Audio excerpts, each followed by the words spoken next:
Nathan can ఓ బ్యాంకులో assistant manager గా work చేస్తున్నాడు. ఇతనికి 30 సంవత్సరాలు. ఒంటరిగా జీవిస్తున్నాడు. చాలా మంచివాడు. తనకంటూ ఒక ఒంటరి ప్రపంచాన్ని ఏర్పరచుకొని కాలం గడిపేస్తున్నాడు. చాలా సాఫీగా రొటీన్ గా సాగిపోతున్న ఇతని జీవితం ఇంకొద్ది రోజుల్లో చాలా మలుపులు తిరగబోతుంది. ఆ రోజు వాళ్ళ బ్యాంకు మేనేజర్ ఓ మీటింగ్ కండక్ట్ చేస్తాడు. క్రిస్మస్ రోజు మన బ్యాంక్ కస్టమర్స్ తో చాలా రద్దీగా ఉంటుంది. మనమందరం కష్టపడి పనిచేయాలి.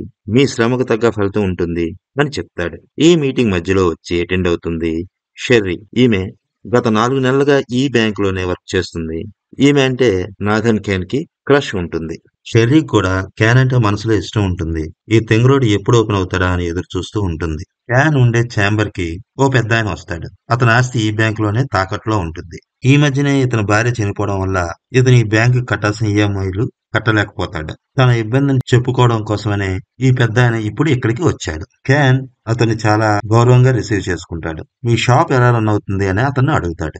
అప్పుడు ఆ పెద్దాయన, ప్రస్తుతం టెరెన్స్ ని ఖాళీ చేసేసాము. వ్యాపారం లేకపోయినా సరే నేను మాత్రం రోజు షాప్ తెరుస్తున్నాను. నా భార్య చనిపోయాక నా పరిస్థితి ఎలా ఉంటుందనేది నేను ఎప్పుడూ ఆలోచించలేదు అని బాధపడతాడు. క్యాన్ అతను ఆదరిస్తూ, నా వల్ల అయినంత సాయం నేను మీకు చేస్తాను. మీ పేపర్ వర్క్ నేను సెలవుల తర్వాత మొదలు పెట్టాలి. అందువల్ల మీకు కొంత టైం దొరుకుతుంది. ఇన్సూరెన్స్ అండ్ రిటైర్మెంట్ మనీ వల్ల మీ షాప్ ని మీరు కాపాడుకోగలరు అని అంటాడు. ఆ మాటలు విన్నాక ఆ పెద్దాయన క్యాన్ కి థ్యాంక్స్ చెప్పి అక్కడి నుంచి వెళ్ళిపోతాడు. తన కోసం కాఫీ కలుపుకుంటున్న క్యాన్ ని వెనక నుంచి వచ్చి హాయ్ అని పలకరిస్తుంది షెర్రీ. ఆమె అలా కదిపేసరికి క్యాన్ చేతి మీద వేడివేడి కాఫీ వెలిగిపోతుంది. అది చూసి కంగారు పడిన షెర్రీ క్యాన్ కి సారీ చెప్తుంది.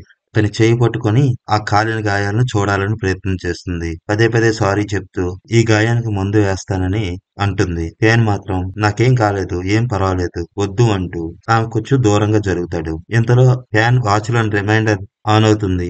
నేను వెళ్ళాలి అంటూ అక్కడి నుంచి తన ఛాంబర్కి వెళ్ళిపోతాడు క్యాన్. తను అలా కంగారు పడుతూ అక్కడి నుంచి వెళ్ళిపోవడాన్ని చూసి షెర్రీ తెల్లముఖం వేసుకుంటుంది. ఇక లాభం లేదని అతనున్న ఛాంబర్కి వెళ్తుంది. సార్, నన్ను క్షమించండి. నేను చేసిన పనికి నన్ను ఉద్యోగంలో తీసేయరు కదా అని అంటుంది. అబ్బే అదేం లేదు, నాకేం కాలేదు అని అంటాడు క్యాన్. సార్, నేను మీకు చొక్కా కొనాలనుకుంటున్నాను అని అంటుంది. అదేం వద్దు అంటాడు. సరే అయితే కనీసం నాతో లంచ్ కైనా వస్తారని అడుగుతుంది. ముందు నేను రాలేనని బిల్డప్ ఇస్తాడు. మీ ఇష్టం ఆమె వెళ్ళిపోతుంటే ఒక్క నిమిషం ఆగి పరిగెత్తుకుంటూ ఛాంబర్ బయటకు వచ్చి నేను నీతో లంచ్కి వస్తాను అని చెప్తాడు. తరువాత ఇద్దరు కలిపి హోటల్కి వెళ్తారు. ఏం ఆర్డర్ చేద్దామని షెర్రీ కేన్ ని అడుగుతుంది. నాకు మిల్క్ షేక్ చాలు అని అంటాడు కేన్. అదేంటి, ఫస్ట్ ఏమైనా తిను, ఇక్కడ శాండ్విచ్ చాలా బాగుంటుంది అని అంటుంది షెర్రీ. లేదు, నాకు మిల్క్ షేక్ చాలు అంటాడు.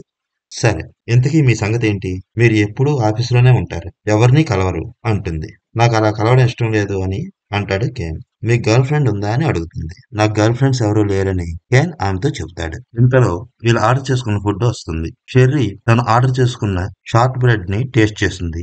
ఇది చాలా బాగుంది, నువ్వు కూడా టేస్ట్ చేయి అంటూ కేన్ కి తినిపించబోతుంది. అతను మాత్రం నాకు వద్దు అని అంటాడు. అయినా షెర్రీ ఏమాత్రం పట్టించుకోదు. అతన్ని తినమని బలవంతం చేస్తుంది. నాకు వద్దు, నేను తినను అని కేన్ షెర్రీతో చాలా ఖచ్చితంగా చెప్పేస్తాడు. అతను అలా అనేసరికి షెర్రీకి ఎలా రియాక్ట్ అవ్వాలో కూడా అర్థం కాక అలా ఉండిపోతుంది. ఆమె ఫీల్ అయ్యిందని అర్థమైన కేన్ ఆమెతో ఇలా అంటాడు. అది కాదు, నాకు జెనెటికల్ డిసాస్టర్ ఉంది. దాన్ని సీపా అంటారు. నా శరీరానికి పుట్టుకతోనే నొప్పి తెలీదు. అది నా నర్వ్ సిస్టమ్ కి ఎఫెక్ట్ అవుతుంది. అందుకే నేను నొప్పిని ఫీల్ అవ్వలేను. నాకు వేడికి చల్లదనానికి కూడా తేడా తెలీదు. ఇప్పుడు నువ్వు ఇచ్చిన ఈ బ్రెడ్ నేను తింటే నాకు తెలియకుండానే నా నాలుకను కొరికేసుకుంటాను. అందుకే నాకు ఈ లిక్విడ్ ఫుడ్ చాలు అంటూ మిల్క్ షేక్ వైపు చూస్తాడు. అతని మాటలు విన్న షెర్రీ ఏదో ఆలోచిస్తూ, ఓ యా, ఇందాక నీ చేతి మీద కాఫీ పడింది కదా ఇప్పుడు అంటూ అతని వైపు చూస్తుంది. అవును, అప్పుడు కూడా నాకేం తెలియలేదు అంటూ అతని చేతిని షెర్రీకి చూపిస్తాడు. ఆ మాట వినగానే షెర్రీ అతని వైపు ఆశ్చర్యంగా చూస్తూ, ఓ మై గాడ్, అయితే నువ్వు ఒక సూపర్ మ్యాన్వి అంటూ నవ్వేస్తుంది. ఆమె అలా అనేసరికి క్యాన్ కూడా నవ్వేస్తాడు. నా చిన్నప్పుడు నా కాలికి దెబ్బ తగిలింది. అక్కడ రక్తం చూసేదాకా నా కాలికి దెబ్బ తగిలిందనే విషయం నాకు తెలియలేదు. మా అమ్మ అయితే ఆ రక్తం చూసి కళ్ళు తిరిగి పడిపోయింది కూడాను. నా పేరెంట్స్ నన్ను హాస్పిటల్ తీసుకెళ్లిన తర్వాతే ఈ విషయం తెలిసింది. నా చిన్నతనం అంతా హాస్పిటల్లోనే గడిచిపోయింది. 25 ఇయర్స్ మించి నేను బ్రతకనని అన్నారు. అందుకని నా పేరెంట్స్ నన్ను ఇంటికే పరిమితం చేశారు అంటాడు. ఇదంతా విన్న షెర్రీ కేన్ వైపు చూస్తూ ఐఎమ్ సారీ అంటుంది. లేదు లేదు, అదేం లేదు, ఇంకా నేను బ్రతికే ఉన్నానుగా అంటూ నవ్వేస్తాడు. సరే, నీ కథంతా విన్నాను కదా, నా కోసం ప్లీజ్ ఈ షార్ట్ బ్రెడ్ తిను, నీకేం అవ్వదు, నేనున్నాను అంటూ స్వీట్ గా ముద్దుగా మాట్లాడుతూ స్పూన్ తీసుకొని అతనికి బ్రెడ్ ను తినిపిస్తుంది. ఆ రోజు రాత్రి కేన్ తన ఇంట్లో వీడియో గేమ్ ఆడుతుంటాడు. తన గేమింగ్ ఫ్రెండ్ తో ఈ రోజు జరిగిన విషయాలన్నీ షేర్ చేసుకుంటాడు. ఈ రాత్రికి తనని ఆర్ట్ ఎగ్జిబిషన్ కి షెర్రీ ఇన్వైట్ చేసిందనే విషయం చెప్తాడు. మరి ఎందుకని నువ్వు వెళ్ళలేదు అని తన గేమింగ్ ఫ్రెండ్ క్యాన్ ని అడుగుతాడు. లేదు, నేను ఇక్కడే ఉండి నీతో ఆడుకుంటాను అంటాడు. అప్పుడు ఆ గేమింగ్ ఫ్రెండ్ క్యాన్ తో కొన్ని నెలల నుండి నువ్వు ఆ అమ్మాయి గురించి చెప్తున్నావు. నీ మనసులో అమ్మాయి ఉంది. ఏదో ఓవర్ యాక్షన్ ఆపి ఆ అమ్మాయి దగ్గరికి వెళ్ళు అని చెప్తాడు. క్యాన్ అతనితో నేను నీలాగా కాదు. నేను స్టైలిష్ గా లేను. అంత అందగాడిని కూడా కాదు. నాకు అబద్ధాలు ఆడడం కూడా రాదు అంటూ ఏదో చెప్పబోతాడు. సోదాపి ముందు వెళ్లి ఆ అమ్మాయిని కలు అని చెప్పి గేమ్ ఆపేస్తాడు తన గేమింగ్ ఫ్రెండ్. ఇంక చేసేదేం లేక కేన్ షెర్రీ ఇన్వైట్ చేసిన ఆర్ట్ ఎగ్జిబిషన్ కి వెళ్తాడు. షెర్రీ అతన్ని చూసి ఎదురు వచ్చి అతను పలకరిస్తుంది. అతను లోపలికి తీసుకువెళ్తుంది. కేన్ షెర్రీతో నీ గురించి చెప్పు అని అడుగుతాడు. అప్పుడు షెర్రీ నన్ను ఒకరు పెంచుకున్నారు. నాకు 1 సంవత్సరం వచ్చే వరకు చాలా ఇల్లు తిప్పారు. చివరికి ఒకరు నన్ను దత్తత తీసుకున్నారు. నాకు ఒక అన్నయ్య కూడా ఉన్నాడు అని చెప్తుంది. నువ్విప్పుడు వాళ్ళతోనే ఉన్నావా అని కేన్ అడుగుతాడు. లేదు, మా మధ్య అంతగా ప్రేమాభిమానాలు లేవు. నా 18 ఏటనే నేను నా ఇల్లు విడిచిపెట్టి వచ్చేశాను. అప్పటి నుంచి నా కాళ్ళ మీద నేనే బ్రతుకుతున్నాను అంటుంది. ఇంతలో ఓ వ్యక్తి నోవాకేన్ అంటూ కేన్ దగ్గరికి వచ్చి ఏంటి నువ్వింకా బతికే ఉన్నావా? నువ్వింకా చనిపోయి ఉంటావు అనుకున్నాను అని హేళనగా పలకరిస్తాడు. తర్వాత అతను ఫ్రెండ్ దగ్గరికి వెళ్ళి ఏదో చెప్పుకొని నవ్వుకుంటాడు. ఇదంతా చూసిన హెర్రీ కేన్ తో ఎవరతను అని అడుగుతుంది. అతను నా సెకండరీ స్కూల్ క్లాస్మేట్ అని చెప్తాడు. మరి అతను నిన్ను నోవాకేన్ అంటున్నాడేంటి అని అంటుంది. అది వాళ్ళు నాకు స్కూల్లో పెట్టిన నిక్ నేమ్ అని అంటాడు. నా హెల్త్ కండిషన్ గురించి తెలిసిన వీళ్ళు ప్రతిరోజు నన్ను కొట్టేవాళ్ళు. నేనంతగా పట్టించుకునేవాడిని కాదు. ఎందుకంటే నన్ను అలా ఎంతలా కొట్టినా నాకేం అనిపించేది కాదు. అందుకనే వాళ్ళు నన్ను అలా పిలిచేవాళ్ళు అని అంటాడు. ఇంతలో క్యాన్ చేతి వాచి అలారం మోగుతుంది. షెర్రీతో ఒక్క నిమిషం ఇప్పుడే వస్తాను అంటాడు. అప్పుడు షెర్రీ క్యాన్ ని ఆ రిమైండర్ ఏంటి అని అడుగుతుంది. నేను ప్రతి 3 గంటలకు ఒకసారి వెళ్ళాలి. లేకపోతే నా బ్లాడర్ పగిలిపోయే అవకాశం ఉంది అంటాడు. అతను అలా వాష్రూమ్కి వెళ్ళి వచ్చేసరికి షెర్రీ క్యాన్ వాళ్ళ క్లాస్మేట్ తో చాలా సరదాగా నవ్వుకుంటూ మాట్లాడుకోవడం చూస్తాడు. మనోడికి ఎక్కడో కలుక్కుమంటుంది. తన ఫీలింగ్ బయటికి కనబడనివ్వకుండా మెల్లగా వాళ్ళ దగ్గరికి వస్తాడు.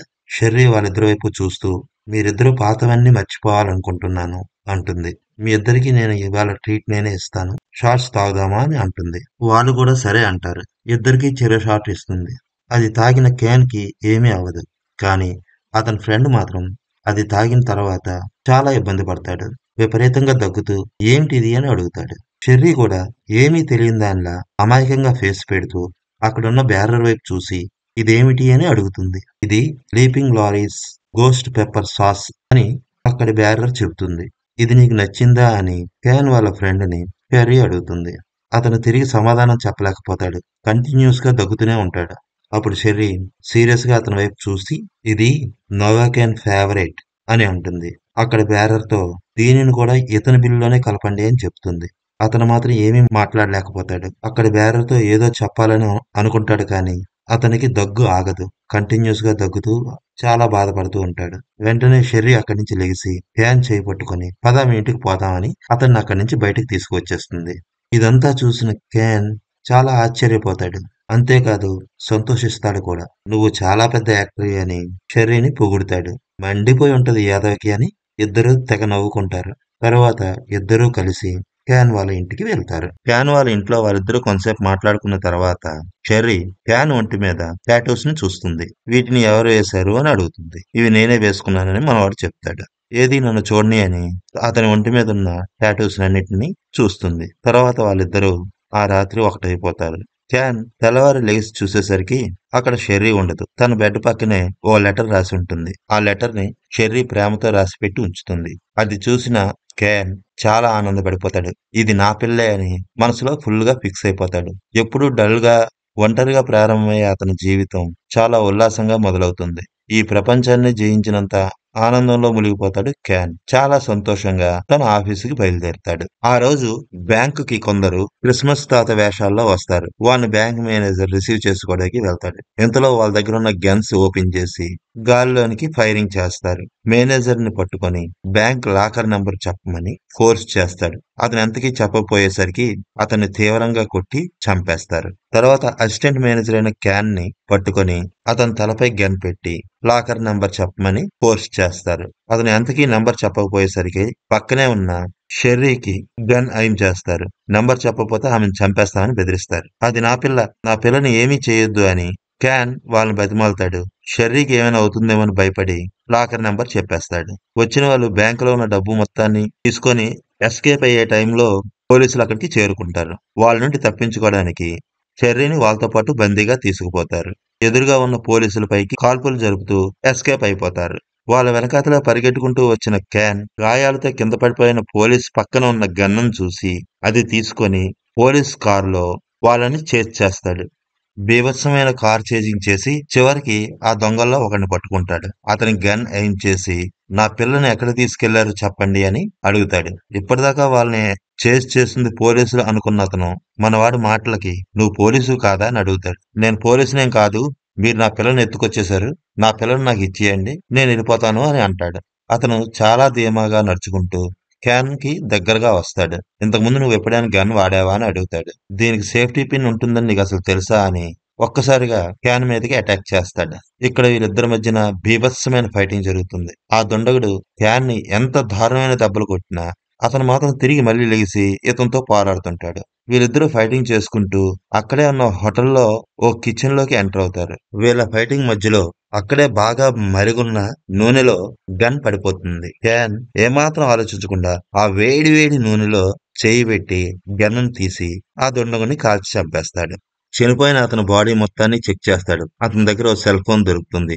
తర్వాత ఆ చనిపోయిన వ్యక్తి బాడీ పైన ఉన్న టాటూస్ ని తన సెల్ ఫోన్ తో ఫోటోలు తీసి తన గేమింగ్ ఫ్రెండ్ కి సెండ్ చేస్తాడు. తర్వాత అతనికి ఫోన్ చేసి ఫ్రెండ్, నేను ఇప్పుడు చాలా కష్టాల్లో ఉన్నాను. నా పిల్లని ఎవరో కిడ్నాప్ చేశారు. ఆమె ఎక్కడుందో కనిపెట్టే ప్రయత్నంలో నేను ఒక మనిషిని చంపేశాను కూడా. అతని ఒంటి మీద ఈ టాటూలు ఉన్నాయి. ఇలాంటి టాటూలు వేసే వాటిలో ఫేమస్ ఎవరు, వాళ్ళు ఎక్కడెక్కడ ఉంటారు అనేది డీటెయిల్స్ కనుక్కొని నాకు పంపించవా అని తన గేమింగ్ ఫ్రెండ్ కి ఫోన్ చేసి బ్రతిమలాడతాడు. ముందు అతను ఇదంతా రిస్క్ లాగా ఉంది, నా వల్ల కాదు అంటాడు. కానీ క్యాన్ తన పరిస్థితిని అతనికి వివరించిన తర్వాత హెల్ప్ చేయడానికి ఓకే చెప్తాడు. రాబరీ జరిగిన బ్యాంక్ దగ్గరికి డిటెక్టివ్స్ వచ్చి మొత్తం ఇన్వెస్టిగేట్ చేస్తారు. బ్యాంక్ దోపిడీ చేసిన వాళ్ళతో పాటు బందీగా ఒక లేడీ స్టాఫ్ ని తీసుకుపోయారని, తర్వాత అసిస్టెంట్ మేనేజర్ పోలీస్ కారును దొంగిలించి వాళ్ళతో పాటు వెళ్లిపోయాడని ప్రాథమికంగా ఒక నిర్ధారణకు వచ్చేస్తారు. మన క్యాన్ ని మొదటి అనుమానితుడిగా భావిస్తారు. కారులో బయలుదేరిన క్యాన్ డైరెక్ట్ గా ఇంతకు ముందు తన బ్యాంకుకు వచ్చిన పెద్దాయన ఉండే షాప్ కు వచ్చేస్తాడు. ఒంటి నిండా గాయాలతో రక్తంతో ఉన్న క్యాన్ ని చూసి ఏమైందని అడుగుతాడు. క్యాన్ మొత్తం జరిగిన విషయం అంతా అతనికి చెప్తాడు. తర్వాత తన ఒంటి మీద ఉన్న గాయాలకి తనకు తెలిసిన ట్రీట్మెంట్ చేసుకుంటాడు. తన భుజంలో దూసుకుపోయిన బుల్లెట్ ని బయటికి తీయడం కోసం ఎటువంటి మత్తుమందు లేకుండా నైఫ్ తో తనకు తనే గాయం చేసుకొని తన భుజం లోపల ఉన్న బుల్లెట్ ని బయటికి తీయడాన్ని ఆ పెద్దాయన తెల్లమొహం వేసుకొని అలాగే చూస్తూ ఉండిపోతాడు. తనకు తగిలిన గాయాలన్నిటికీ పూర్తిగా కట్లు కట్టుకున్న తర్వాత ఆ పెద్దాయనకి థ్యాంక్స్ చెప్పి అతని చేతిలో కొంత మనీ పెట్టి ఇది మీ ప్రాబ్లమ్స్ కొంత తీర్చగలవు అని చెప్పి అక్కడి నుంచి వెళ్ళిపోతుంటాడు. ఆ పెద్దాయన క్యాన్ ని పిలిచి థ్యాంక్స్ చెప్పి నువ్వు చాలా మంచివాడివి, నీకు మంచే జరుగుతుంది అని అంటాడు. క్యాన్ ఓ చిరునవ్వు నవ్వేసి నా పిల్లని ఎలాగైనా ఈరోజు కనిపెట్టి తీరుతానని చెప్పి వెళ్ళిపోతాడు. మరోపక్క ఆ డిటెక్టివ్స్ కిచెన్ లో చనిపోయిన దొండగుడి బాడీ దగ్గరికి వస్తారు. అక్కడ పరిసరాలన్నీ క్షుణ్ణంగా పరిశీలిస్తారు. ఆ డిటెక్టివ్స్ లో ఒకడు ఈ చనిపోయిన వ్యక్తి బ్యాంక్ దొంగల్లో ఒకడు. ఈ కిచెన్ లో పనిచేసిన వాళ్ళు చెప్పిన దాన్ని బట్టి ఇతనికి ఆ అసిస్టెంట్ మేనేజర్ కి మధ్య గొడవ జరిగింది. అతని గురించి పూర్తిగా ఎంక్వైరీ చేశాను. అతనిపై ఇప్పటివరకు ఎటువంటి క్రిమినల్ రికార్డ్స్ లేవు. అట్లీస్ట్ ట్రాఫిక్ వైలేషన్స్ కూడా అతని మీద లేవు. అంతేకాదు అతనికి హెల్పింగ్ నేచర్ కూడా ఉంది. ఇదంతా చూస్తుంటే ఆ అసిస్టెంట్ బ్యాంక్ మేనేజర్ మంచివాడిలాగే అనిపిస్తున్నాడు నాకు అని అంటాడు. ఇక్కడి లేడీ డిటెక్టివ్ అతని ఫోన్ నంబర్ మీ దగ్గర ఉందా అని అడుగుతుంది. మనిషిని హత్య చేసి డబ్బులు దొంగతనం చేసుకుని వెళ్ళిపోయిన వ్యక్తి మనం ఫోన్ చేస్తే దాన్ని ఆన్సర్ చేస్తాడా అని అంటాడు. అతని వైపు సీరియస్ గా ఒక లుక్ ఇస్తుంది ఆ లేడీ డిటెక్టివ్. తర్వాత క్యాన్ కి ఫోన్ చేస్తుంది. క్యాన్ ఆ ఫోన్ లిఫ్ట్ చేస్తాడు. నేను పోలీసులకు సంబంధించిన డిటెక్టివ్‌ని అని ఈవిడ క్యాన్‌తో చెప్తుంది. ఆ మాట వినగానే క్యాన్ చాలా యాంగ్జైటీగా "ఆ దొంగలు దొరికేశారా? నా పిల్ల సేఫేనా?" అని అడుగుతాడు. "మేము అదే పనిలో ఉన్నాము.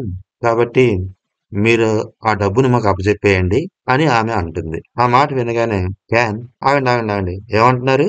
నేను కూడా ఆ దొంగల ముఠాలో ఒకడిని అనుకుంటున్నారా? నాకు డబ్బుతో పనే లేదు. అక్కడ నా పిల్లుంది. నాకు కావాల్సిందల్లా నా పిల్లని సేఫ్‌గా కాపాడుకోవడమే" అని ఆ లేడీ డిటెక్టివ్‌తో అంటాడు. ఇంకో పక్క ఆ డబ్బులతో పారిపోయిన దుండగులు ఓ సేఫ్ ప్లేస్‌కి చేరుకుంటారు. వాళ్ళలో ఒకడు "ఇంకా మీ తమ్ముడేంటి ఇక్కడికి రాలేదు? అతన్ని కాంటాక్ట్ చెయ్యు" అని చెప్పి అక్కడే ఓ టేబుల్ పక్కన కూర్చున్న షెర్రీ దగ్గరికి వస్తాడు. "సారీ, నేను నిన్ను కొట్టాల్సొచ్చింది" అని షెర్రీతో అంటాడు. అప్పుడు షెర్రీ అతనితో "సైమాన్, నీకు ముందే చెప్పాను ఎవరికి ఏ హాని జరగకూడదని. కానీ నువ్వు బ్యాంక్ మేనేజర్‌ని చంపేశావు" అని అతనిపై కోప్పడుతుంది. "అతను నా మొహాన్ని చూసేశాడు. కాబట్టి అతన్ని చంపాల్సొచ్చింది. మనం అనుకున్నది సాధించడానికి చాలా దూరం వచ్చేశాం. ఆ విషయాన్ని వదిలేయ్ సిస్టర్" అని సైమన్ షెర్రీతో అంటాడు. ఇదిలా ఉండగా కేన్ వాళ్ళ గేమింగ్ ఫ్రెండ్ ఆ సిటీలో టాటూలు వేయడంలో ఫేమస్ అయిన వాళ్ళ డీటెయిల్స్ ని కేన్ కి సెండ్ చేస్తాడు. దానిలో ఉన్న అడ్రస్ ని ప్రకారం మన కేన్ టాటూస్ చేసే ఒక అతని దగ్గరికి వెళ్తాడు. అతనికి తన బాడీ మీద ఉన్న టాటూస్ ని చూపిస్తాడు. "నాకు టాటూస్ అంటే చాలా ఇష్టం. నా ఫ్రెండ్ వేసుకున్న టాటూని ఈ మధ్యనే చూశాను. అది నాకు చాలా బాగా నచ్చింది. సేమ్ అలాగే మీరు కూడా నాకు టాటూ వేయాలి" అని తన ఫోన్ లో ఉన్న టాటూ బొమ్మని అతనికి చూపిస్తాడు. అది చూడగానే "ఓ ఇదా? ఇది నేనే వేశాను. బెన్ మీ ఫ్రెండా?" అని అతను అడుగుతాడు.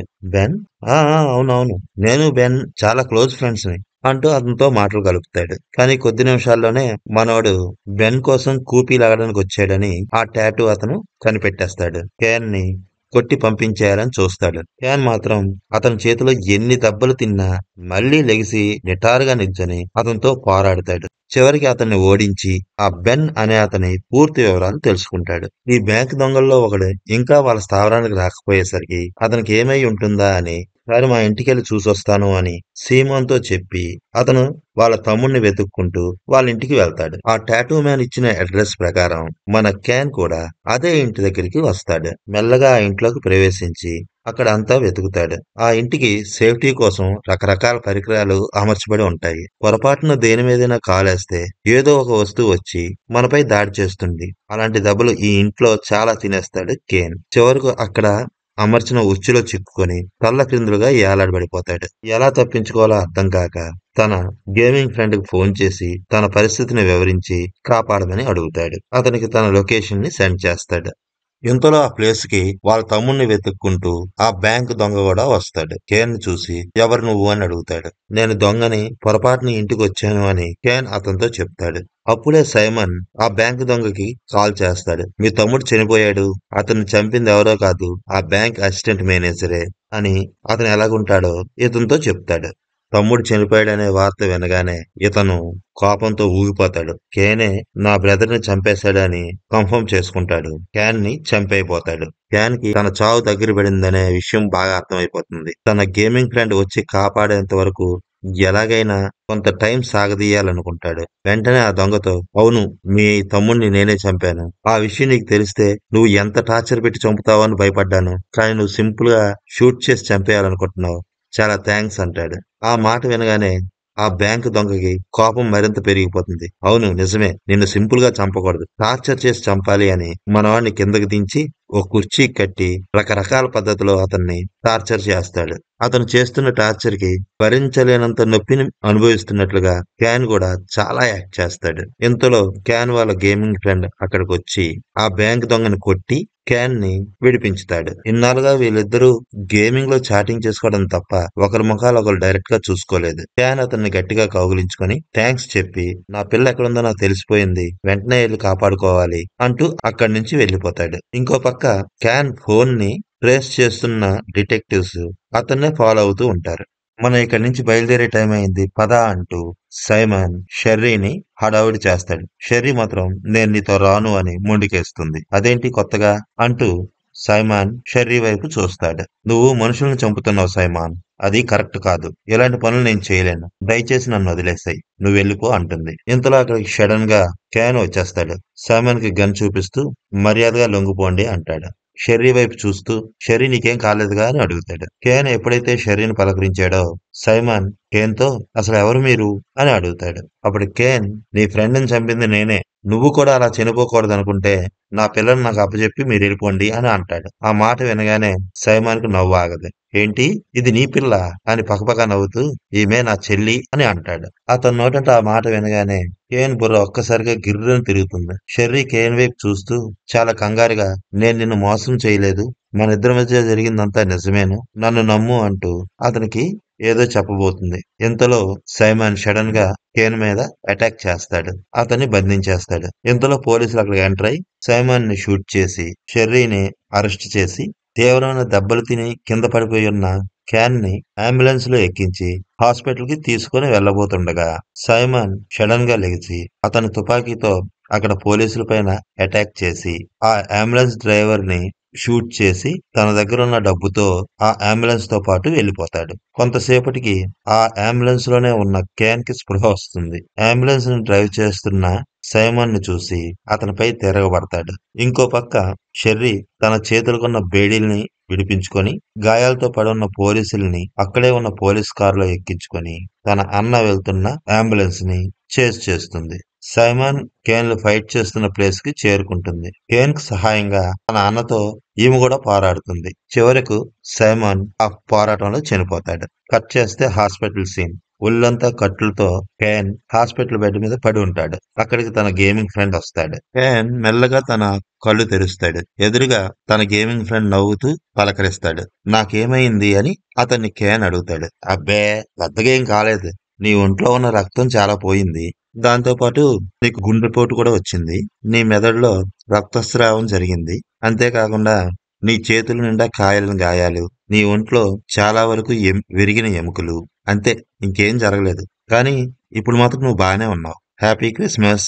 ఒక్క సంవత్సరం అయ్యింది. ఇప్పుడే కామన్ నుండి బయటకు వచ్చావు అని అతను అంటాడు. మరి నా పిల్ల ఎలా ఉంది అని అడుగుతాడు. ఆమె బాగానే ఉంది అని చెప్తాడు. తర్వాత కొన్ని రోజులకి కేన్ మరియు షెర్రీలు ఒక రెస్టారెంట్ లో సరదాగా మాట్లాడుకుంటూ షార్ట్ బ్రెడ్ ని తింటారు.